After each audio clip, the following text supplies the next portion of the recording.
these are the benefits of a pain pump. Let's talk about it. So you may or may not know, I'm getting a pain pump implanted on August 11th. I keep hoping it'll come sooner. If there's any cancellations, I can get in anytime, but as of yet, there hasn't been. So anyways, August 11th is my date to get a pain pump. So what is a pain pump, first of all? A pain pump is a device that is implanted in your body, and it delivers pain medicine directly to your spinal column at whatever level is needed to relieve your severe pain. So pain pumps, obviously, they're not like a first line option. They're for people who have severe types of pain, whether that's CRPS or from a cancer or from, I have occipital neuralgia myself, whatever you have.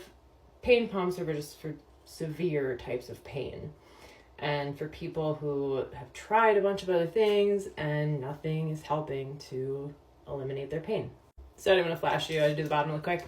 So the benefits then of a pain pump are obviously that it's an option for pain relief for people with severe types of pain who are not receiving pain relief from any other modality, intervention, medication, whatever, So they're a great option for people who need pain relief severely and can't get it anywhere else. Pain pumps are also helpful because the medicine so you have a reservoir essentially that is full of some type of medicine, whatever pain medicine or benzo or local anesthetic, whatever you decide works best for you. You have it in this little reservoir that gets implanted in your body, either your abdomen, mine's going in my back. Then it has a catheter that goes up into your spinal column. Mine's going to be going all the way to my neck because my pain is in my head. But they can end it wherever they need to target your pain. So because the medicine is delivered directly to your spinal column, you need a lot less of it, which is a good thing for people who do not react well to like pain meds and stuff. Pain meds like opiates can cause like constipation and fatigue and drowsiness. And for people who already have conditions that maybe cause GI dysmotility or fatigue, you don't want to be more fatigued from your medication. That's just not helpful. That's not a way to live life, to be perfectly honest.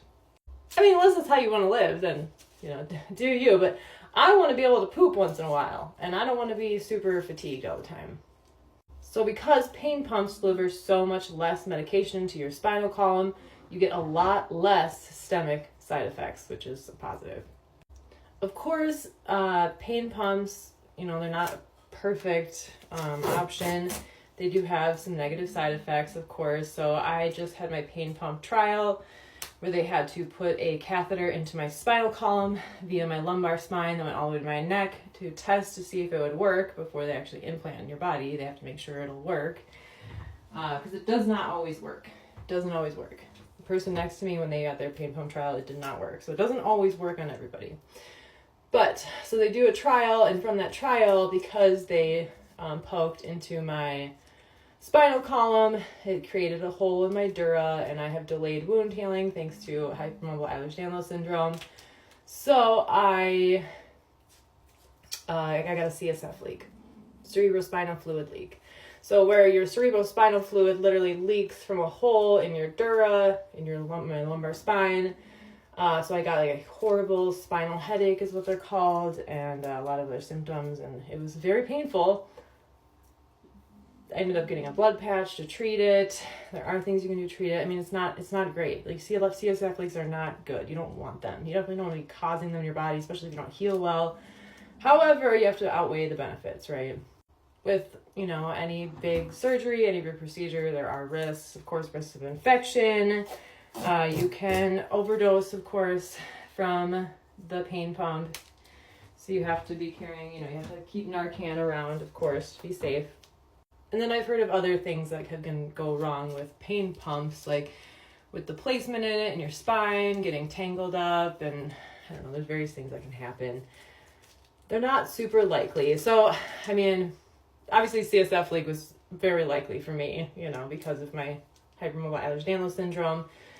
But all these other sort of like big complications, they don't happen as often, but they can happen. They, of course, can happen. It's just a risk to take if you want relief.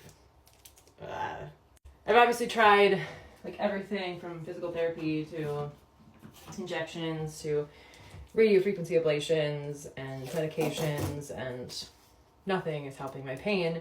So that's why I'm opting out for a pain pump, because I want to be able to live my life again. And since this pain has developed in my head, I feel like I have no quality of life. I really don't do much of anything. I spend most days just crying in pain, and it's just not a way to live, you know? So if you have a severe type of pain that is not being relieved by any other means, and you're desperate for pain relief, I mean, a pain pump is an option. It is an option. It does have complications and things that can go wrong. CSF leaks, big thing for people with hypermobile Ehlers-Danlos syndrome. They are not fun, extremely painful. Not something you want to be doing, but I don't know, I want my life back. I want my life back. And if this pain can be gone and I can get my life back, I just think it's worth trying. And I've looked at a lot of other options, and for me, nothing really seems to be, I don't know, like it will help. Like it'll be a good option. I don't want to start doing surgery in my brain and my skull, and I don't know, it just does, that seems to make things worse. So yeah, that's where I'm at. That's what I'm choosing. So everybody makes their own decisions.